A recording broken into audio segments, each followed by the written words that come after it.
Head J, Head M, Ministry of Finance, Mr. Liang Eng Hwa.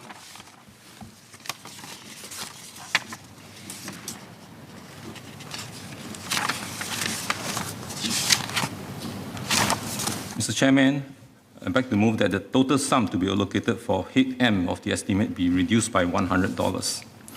Sir, the COVID-19 pandemic has led to the largest public spending intervention in the history of Singapore.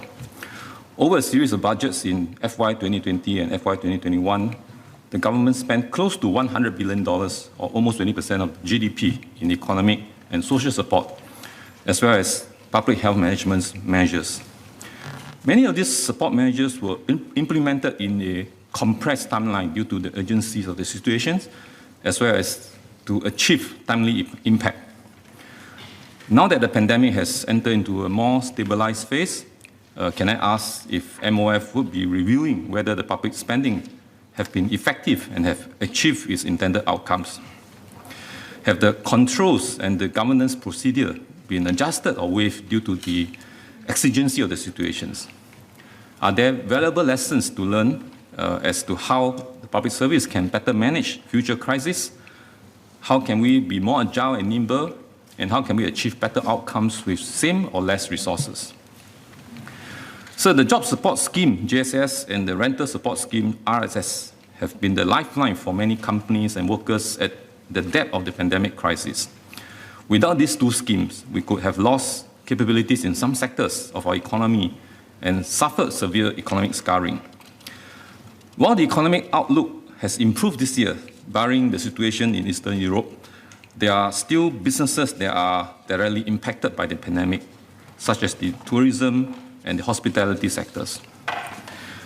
I understand that the construction sectors are also suffering, are also facing challenges of labor crunch, high material and energy costs, and snowballing delays among their subcontractors. So can I ask if the government would continue to assist these businesses in 2022? Are there other targeted support and assistance that we can render to these companies? Cash flow is important, especially to small businesses. Whenever there are major event risks, especially, or uncertainties, cash liquidity and credit tends to tighten. If the interest rates are to rise, as some have forecasted, it could even worsen the liquidity situations. So can I ask if the government and its purchasing agencies do have a policy of paying its vendors on a timely manner? In fact, in economically stressed situations, would the government be even more proactive in making payments to the vendors? So the government is a major buyer of goods and services in the domestic market, some of which are of high operational importance. So I would like to also take this opportunity to ask if the government's supplier have also been impacted by the global supply chain of disruptions, such as delays, cost increases, challenges. And how can the government help this supplier during this difficult period?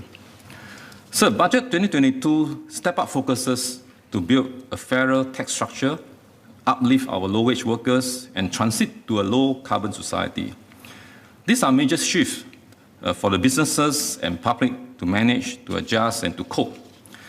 It is a whole of society effort and also a whole of economy undertaking.